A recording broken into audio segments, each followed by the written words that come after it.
Hello, this is John, and this is also John. Hey, I'm also John. So is he.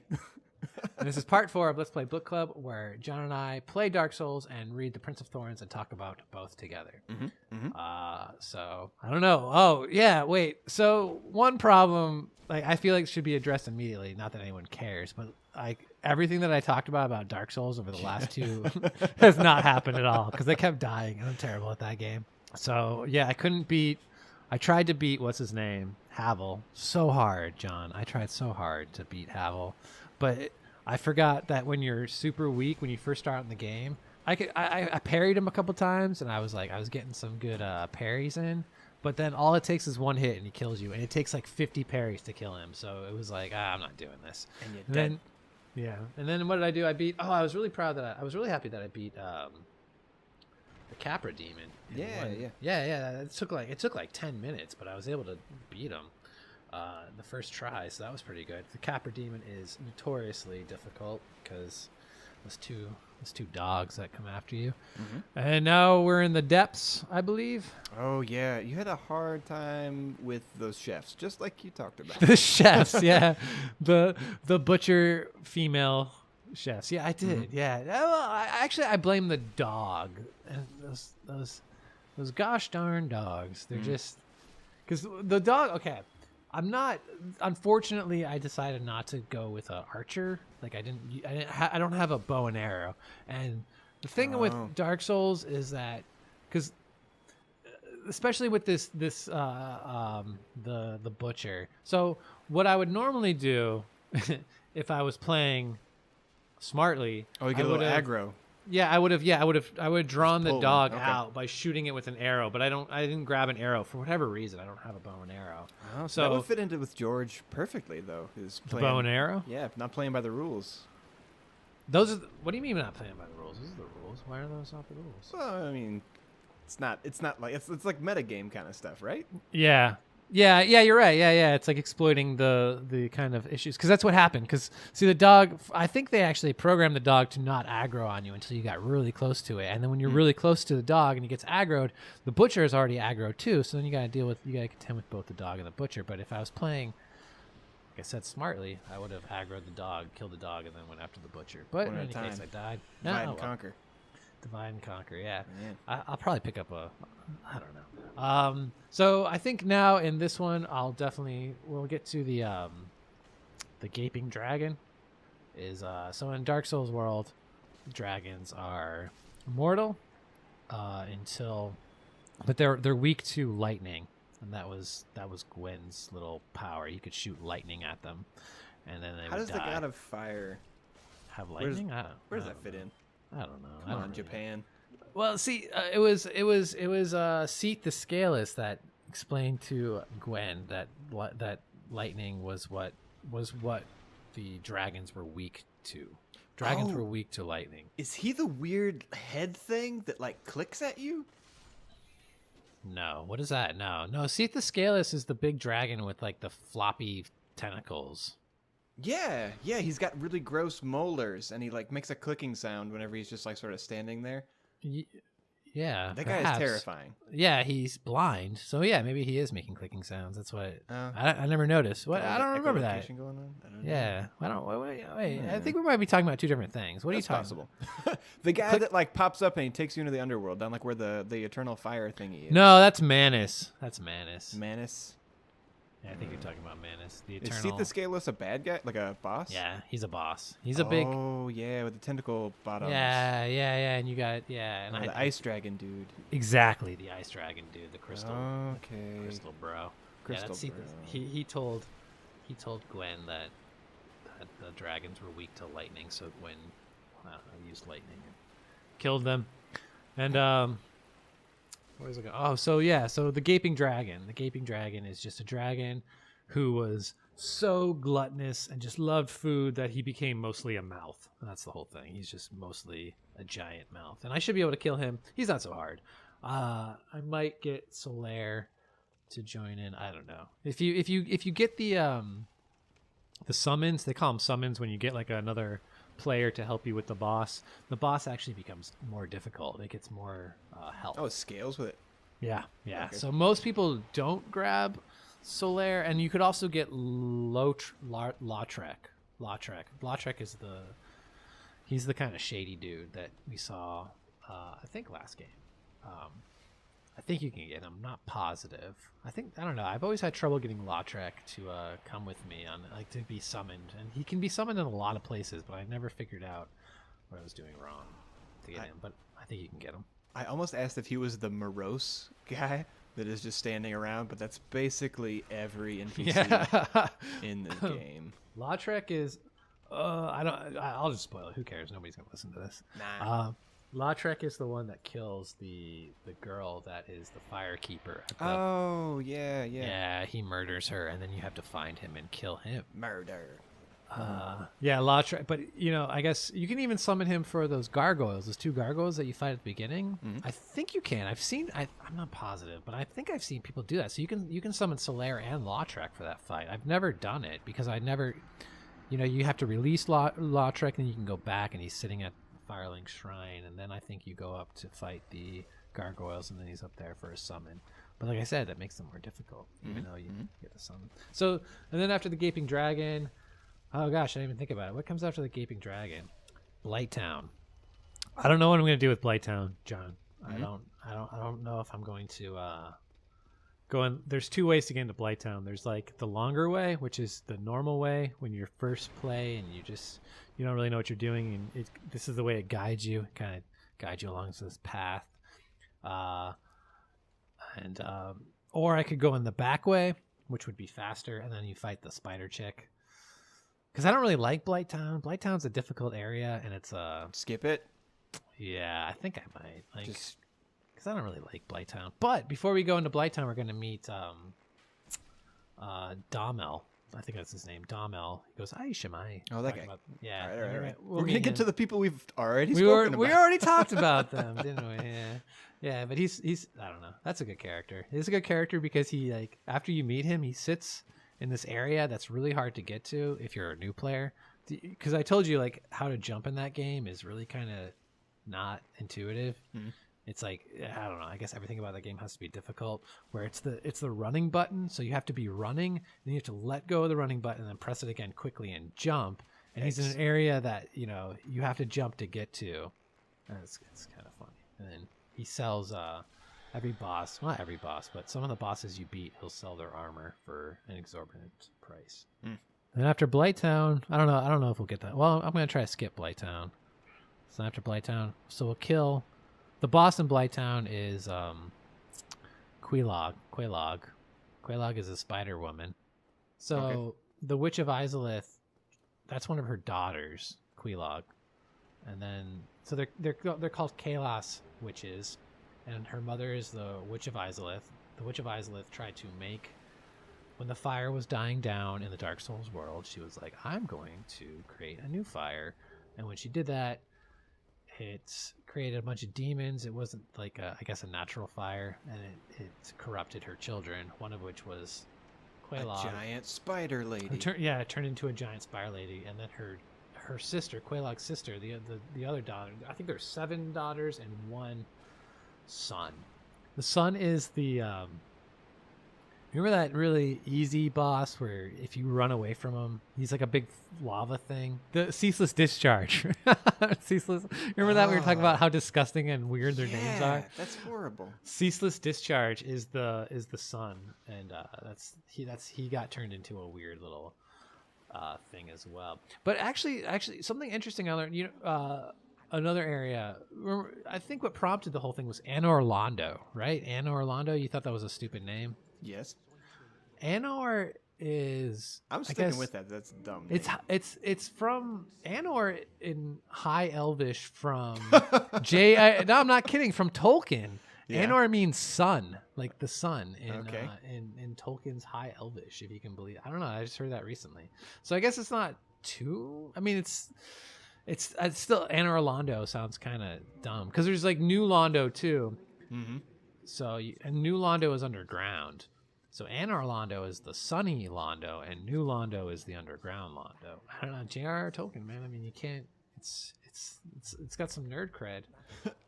So anyway, the sister of Quelaag is Quaylana, I think. Is that the one that's stuck in the wall, or are they Yeah, both the same? well, she's the one that's the big spider lady that doesn't. You can't talk to her unless you have the right ring. And then there's all those guys with like the stuff growing off them, like the big bulbous, disgusting things growing off of them, and they all love her because her whole thing is. Oh, and it's also Dark Knight Kirk. I think we haven't fought Kirk. Oh, we yet. haven't fought him yet. We've just talked about him. Yeah, we haven't. Quaylana is so Good thing that we already filled in all the stuff that happened in Dark Souls last time, because basically what's coming up next is a bunch of filler anyways. It's already oh yeah, that's true. Yeah, in the book. Yeah. Chapters 15 through 18 of Dark Souls. We've got 2 chapters of seems to be sort of like an evolving pattern. 2 chapters of flashback, and then 2 chapters of stuff that happened right now. Both of them kind of mirror each other. In chapter 15, we start out with George escaping from the castle with the rest of the brothers. Him and Price have a bit of a disagreement. Price wants us to say, all right, we're all hitting the road. Let's get out of here as fast as possible. And George is like, you're stupid. That's not a good idea. They'll definitely be able to tell like where we are. They'll track us. Price is the brother of Reich, right? Yeah, big old giant. Yeah, he's the big guy that mean something's and gonna not happen stupid. to him. Yeah. But so George has an idea. His plan is that he's got a little purse of gold, of course, and he says to send all the road brothers into town, disperse into the population, spend the money, do a little whoring, and leave after the whole festival thing that's been building up that they're talking about. While him, George, and the Nuben hide out in the woods. They'll be easier to hide than a big group of like 20 or so guys. Price has a little bit of an argument, picks him up. They stare into each other's eyes. Price asks George, "Are you afraid of me, boy?" And George says, "Are you afraid of me?" And there's a kind of a neat quote in there that they look into each other's eyes for a little bit, and George says, "But I saw it in him, and he saw it in me." So they've got a little bit of a they come to terms basically here in their early mutual relationship. understanding. Yeah. And George and the Nuben, they go out into the wild while the others hide in town. And the Nuben tells about how the brothers were taken by a dream witch. Basically, they were all kept under like a magical slumber and like taken and captured by the Duke's men. That's 15. Moving into 16, we've got George. This is all from 4 years ago. Yeah, this is all 4 years ago. Yep. These 2 chapters. So George and the Nuben, it's raining, it's pouring down. They find a barn. They go to sleep in there. And George wakes up. He's having a terrible dream that he's trying to, like one of those shake yourself, wake up from the nightmare, George, kind of a deal that goes on. And when he eventually does wake up, he finds that there's what he calls the hunter of the dream witch standing over the Nuben with a giant-ass crossbow. And he's cranking up to shoot the guy from point. I don't know why you would use a crossbow when you're that close to somebody and not just like, oh, I've got a knife, here we go. But this is outside of the reading we did, but I just realized there's a crossbow later on in the book too. I don't know if that's this is like the origin of the Nuben's crossbow. But we have seen it earlier. He talks about it having it like shooting 2 bolts at once and making a big ka-chunk sound. It's real meaty and satisfying. I like it. But you're meaty and satisfying. Thank you very much. I appreciate that. Please don't put that in. Please cut that out. Oh no, we're Gay Lover Johns. No. On the internet, and there's nobody to say otherwise. But so George saves him, obviously, and the Nuben says that he owes him another life. That's the point where George actually tells the Nuben that he wants Count Renar killed, and that sort of cuts off the Nuben's big pearly white smile. From there, we move back into the present timeline, where George has a bit of a confrontation with a guard called Robart Hool. I don't know if he comes in more importantly in the story, but he gets a name. So that's the same. I mean, Robart was the name of the kid that he almost killed when he was like. Oh, is it? Yeah, I meant to look up and see if that was the same name. I don't know if that is the same kid. I bet you're right. I bet it is. I bet that's why that was important. But Robart seems kind of superfluous in this chapter. He doesn't really do much. Yeah. No, I don't know. George talks about it. He's more of his sort of like I play outside the rules kind of a thing that happens here. So George has a little bit of a confrontation with this guard who gets a name. We then move into George talking to Sagius, who is this guy from the east, maybe from what he says, Indus or Persia, so a lot of real places. And then he's covered in his tattoos. He's writing all over him, like he says a book on his skin. And George, I guess we should move back and say the fact that George expected to meet his father and had a little bit of, he had some like situations and things play through his mind before this happened. And he gets snubbed, has to meet with his father's pet pagan, I believe is what he calls him.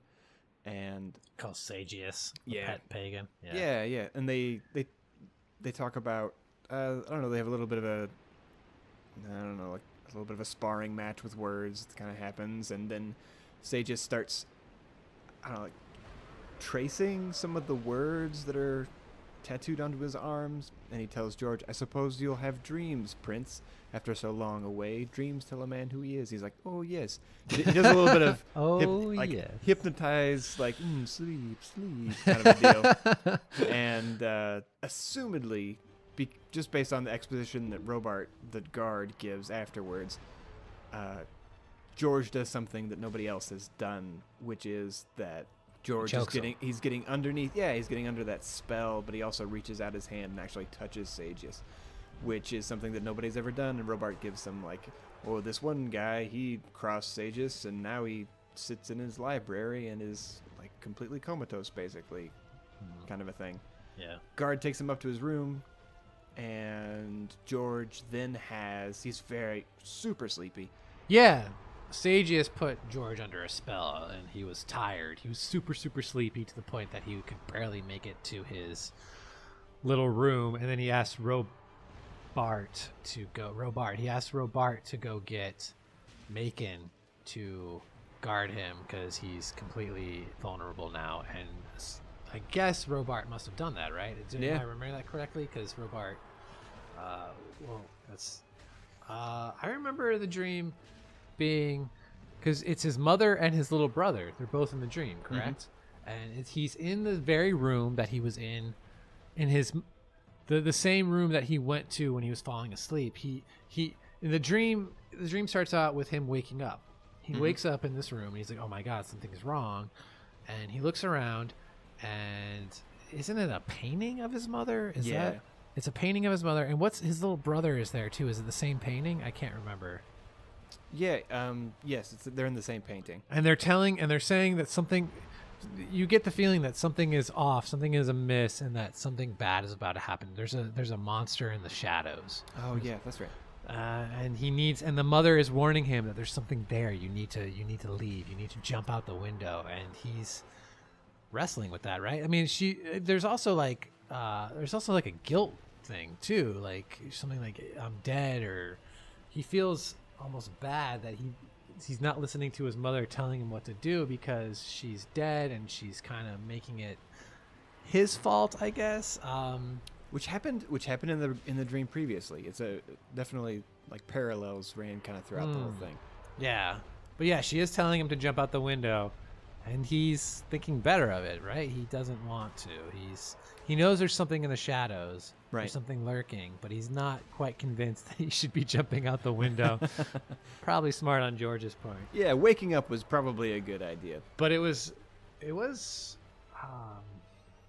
what's the word? It was shocking, I guess. I don't know. It was kind of an unsettling image. Like his mother was, they were both kind of dying, right, in the picture, or they're both like saying like, "I'm dead," or there's something very upsetting about that whole situation. Yeah, I mean, if we move back into talking about chapter 16, it's very, I mean, in that one he talks about her rotting away and like looking at her and her eyes being gone. It's very, exactly, yeah. It's disturbing imagery, but it's also, I mean, this is his Batman moment, you know?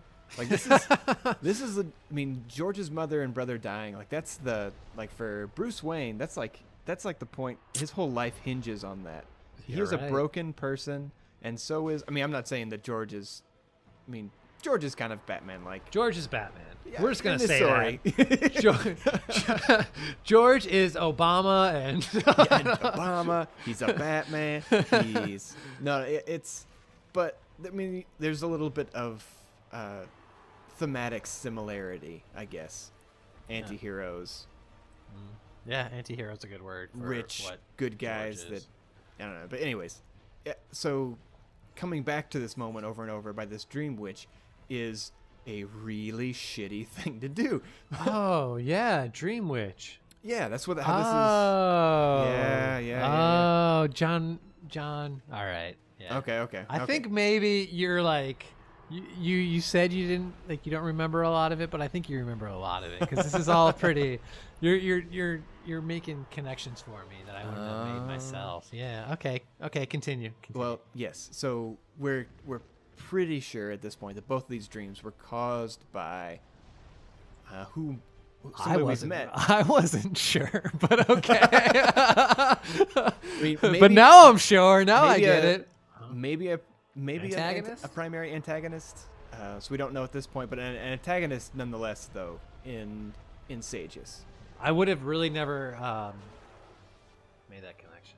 No, that he's the sleep. Well, he made him go to sleep. He did the whole hypnosis. He thing. did, but I didn't. I just figured he was. Oh, he's just really like tortured by the dreams. Yeah, I just figure. I don't know. I don't think it was explicit as you're making it out to be. I feel like the him falling asleep was just Sagius doing some sort of. I guess it makes. In hindsight, yeah, it makes total sense. But Well, when I was reading I didn't really pick up on that. I guess. I will say that it's hard to like. I don't know. I'm sure because it'll the make fact that like sense. now It'll be we're under explicit the later in this book, but Yeah. I didn't pick up on that, to be honest. But very good. Okay, so he doesn't jump out the window, he doesn't jump out the window, and then which he is wakes up, and then what happens? good. And then And that's basically it. That's the end of chapter 18. He wakes up. Oh, I was gonna say that it's hard to tell because of. I mean, how much? Like now we're pretty sure it's the real world, right? But there's so much stuff that is not the real world that's still mixed in. Like I understand what you're saying. Like what Sage is doing. How do I sort of parse what's actually happening and what's just like sort of an assumed? Okay, so you said I don't agree that I think it's the real world. I don't think so. Still. No. Okay. I mean, see. I'm not making that. When with the rebarb and the concrete, like that makes sense. But still, yeah, like with Sagius and his little magic and the other little magical things that are There's existing. magic. There's ghosties. Yeah, I'm trying to figure out what. Yeah, when they're on the Lich Way and the Right. thing, whatever got. And like I'm trying to figure that out. Like, what could that? How could? Because, with the premise, with you helping me go through this with the premise that I know it's definitely based in some sort of real world application. This is either like a post-apocalyptic world or there's something it's based in real life. I get that, but I haven't made that connection yet. I can't really figure out how things like what Sagius does to make them fall asleep, or the guy, the ghost. I can't. So it doesn't. So Doesn't jive yet. yeah. So whatever it is, it hasn't connected with me yet. And the same. And I wouldn't have connected Sagius to be the.